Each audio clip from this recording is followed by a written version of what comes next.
trying to analyze Iran and Iraq in the context of American legacy and survival, it's a complex and crucial analysis. However, the enemy is not Al Qaeda, the Taliban, the Muslims. The enemy of the world is the Antichrist. Now, I'm not getting into who the Antichrist is.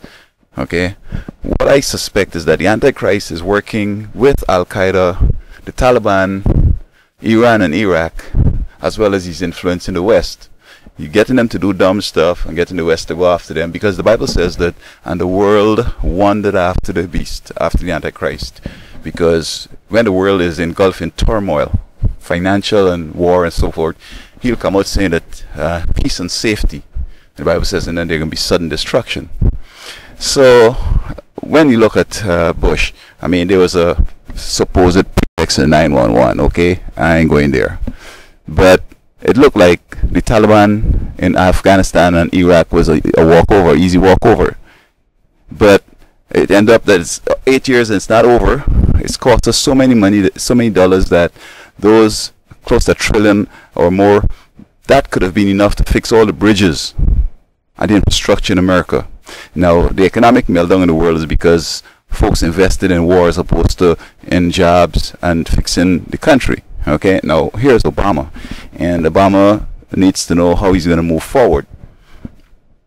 This guy, Mohammed in Iran, in my opinion, he's just a decoy. It's like the big Titanic sailing on the open seas out there. I saw this little iceberg out there and said, I'm going to smash it.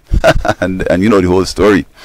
So while this guy, Mohammed, is playing crazy in the desert out there, you say that, oh, I could walk over him. I could go and crush him with my big bad military. But when a guy is not engaging you in fight, for example, you're a big champion in the world and you want to fight the guy in the ring, and all you're doing is running around the referee, holding the referee, you know, biting you, you know, and going out the ring and coming back in, and you know, that's not what you expected to. You wanted to go and fight and so you could win because you're the big champ. And so looking at this crazy guy Mohammed, I shouldn't say crazy, because people tend to look at third world leaders as stupid, and I don't think so. They're serious, they're intelligent, they operate differently. But he could be indirectly being used by the Antichrist to drag us into a war. Now, they're the headquarters of the those explosive and roadside bombing and so forth, and they have the whole suicide squad again over there. You go in and it's the same thing like Iraq. You destroy the government, then you find the people fighting against one another, and the whole place is in chaos, and you have to stay there forever trying. You can't leave because you set a motion, some events in motion, and it's not looking as if you could solve it now.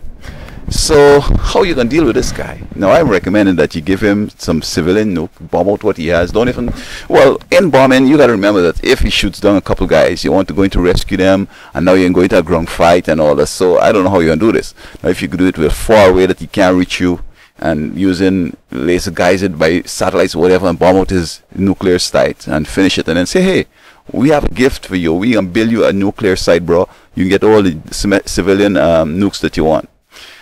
Otherwise, he could lead you into a fight that's gonna last for the next 25 years, bankrupt the country, bankrupt the world, and then the Antichrist is gonna just come sauntering along and take over and bring the world into more problems, because the Antichrist is about stupid stuff. I mean, Bush father was talking about the New World Order. They don't understand the New World Order is. The New World Order is not peace and safety and security and everything is wonderful. It's going to be more horrors that you have never seen. The Bible says there's coming a time of trouble such as never was. You talk about the nuclear drop on Hiroshima.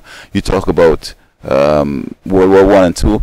But the battle for Armageddon and the Antichrist activity is not necessarily, it's going to be nations against nations. That can be happening, but the primarily focus is going to be is that he's going to get these nations to want to fight God, to fight his battle, persecuting the people who are God's children and so forth, saying that these are the ones that causing the problems, because the whole world looks like it wants to get evil, and these God people are not in the evil, they're serving the true God. And so Satan, the Antichrist, can get, you know, the leaders of the world to want to exterminate the Christians like the Jews, so as to bring on just evil. But that's going to be a fight against God, and of course, you know, you can't win against God. And there's where the Antichrist wants to take us. So I hope that folks understand what they're doing. Now, I wonder if it were before 911, whether 911 would have happened, whether folks would have been more vigilant, seeing after all these years and it almost bankrupt the world and the country, and some men might be charged with war crimes and be sentenced to life or executed, whatever. I wondered if folks would have not done things differently.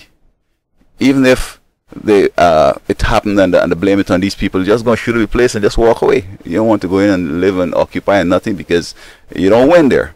So it's not only Afghanistan seems as though it's a difficult place to colonize, but also it looks like Iraq. I have no ideas on how to solve it. I already said that, you need to walk away from Afghanistan. Iraq, you can't just walk away because you destroy the government, destroy Saddam Hussein, and the only man who could keep things together. So I really don't have no ideas, but I mean, we just can't be there forever. And well, that happens when people are fictitious and they look at things and they say, I know how that's it. You don't know what you're talking about. If anybody had listened to me, or if people had the experience and the education I've had to know that it was just like the Bismarck sailing into that iceberg. That was what it was going into, the whole thing. So please, President Obama, just ease the world of the drama and let us see how we could resolve this thing, and get on with fixing the economy. Thank you, sir.